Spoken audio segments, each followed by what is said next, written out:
Hi, my name is Nicole Knudsen, and I will be doing my dramatic reading on one of my favorite stories, which is The Blind Side by Michael Lewis. Every one of the coaches at Briarcrest can recall the moment they realized that Big Mike was not an ordinary giant. For Hugh Freeze, the moment was a football practice at which this new boy, who had just been admitted on academic probation, had no business. He just wandered onto the field, picked up a huge tackling dummy. The whole thing maybe weighed 50 pounds and took off with it at high speed. Did you see that? Did you see the way that kid moved? Hugh asked another coach. He ran with that dummy like it weighed nothing. Hugh's next thought was that he had misjudged the boy's mass. No human being who moved that quickly could possibly weigh as much as 300 pounds. That's when I had them weigh him, said Hugh. One of the coaches took him into the gym and put him on the scale, but he overloaded the scale. The team doctor drove away and put him on what the Briarcrest coaches were later informed was a cattle scale. 344 pounds, it read. On the light side for a cow, delightfully beefy for a high school sophomore football player, especially one who could run.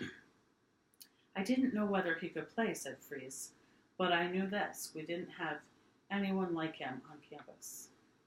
The basketball coach, John Harrington, had a similar incidental encounter with Big Mike in action inside the Briarcrest gym. Whenever a new kid he thought might play on his team showed up, Harrington tossed him the ball unexpectedly, just to test his reactions and instincts. The first time Big Mike walked onto the Briarcrest court, he was wearing his cut-off blue jeans and grubby sneakers. Harrington tossed him the ball anyway, just to see.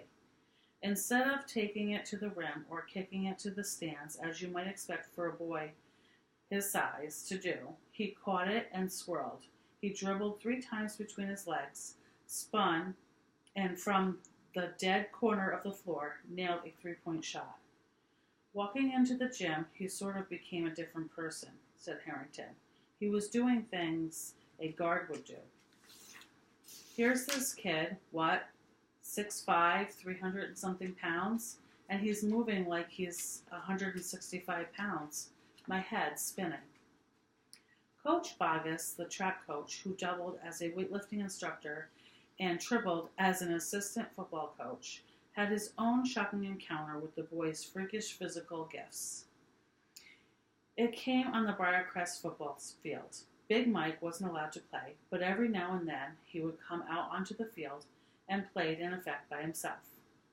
One afternoon, he took a sack of footballs out to the midfield. Standing on the 50-yard line, he threw them one by one through the goalpost at the back of the end zone. As a rule, a good college quarterback range was 60 yards. From the midfield to the line along the back of the end zone. Here, this kid was a sophomore in high school, shaped nothing like a quarterback, chucking the ball 70 to 75 yards and making it look easy. From the moment he laid eyes on Michael Orr, Coach Bogus thought he might invite him into the track team as a shot putter. He was shaped like a shot putter and also like a shot himself, round and heavy.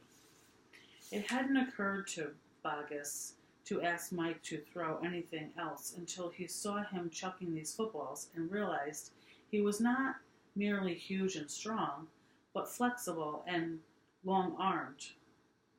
There was an elegance about him. High school track didn't have the javelin. That was a pity, Bogus thought, as he watched the footballs rocket through the goalposts. Still, there was the discus. I hadn't thought of him throwing the discus, said Bogus. But with the discus, it's not how big you are, it's the technique you use. The discus is not physiologically suited to the football lineman-type body in the way the shot put is. Those bodies don't have the grace to do it. Throwing a discus is more complicated than it appears.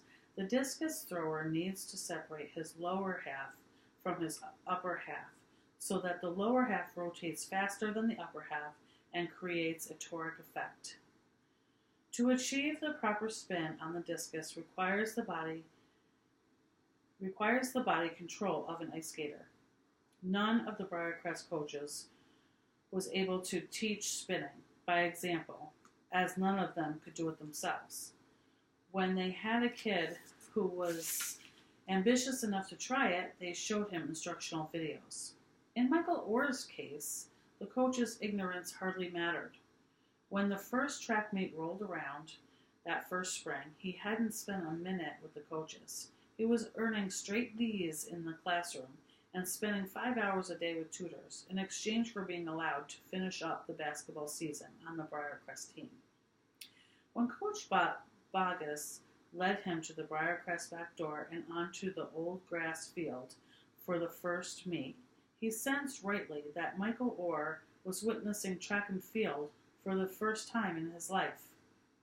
He didn't know what a discus was, said Bogus. He'd never seen one. The track coach inserted Michael at the back of the queue of discus throwers from the other schools and left him to give a whirl. Michael, for his part, never said a word or asked a question. I just watched them a couple of times, he said much later, and then I threw it. Across the field, Collins Toohey, daughter of Sean and Leanne, future Tennessee state champion in the pole vault, watched the discus competition as she waited herself to compete. When Big Mike's first throw landed, she picked up her cell phone and called her father. Daddy, she said, I think you better come over here and see Michael throw the discus. It looks like a frisbee. Bogus watched too. I think I just laughed, he said. It wasn't spinning or doing anything fancy, but man, it flew.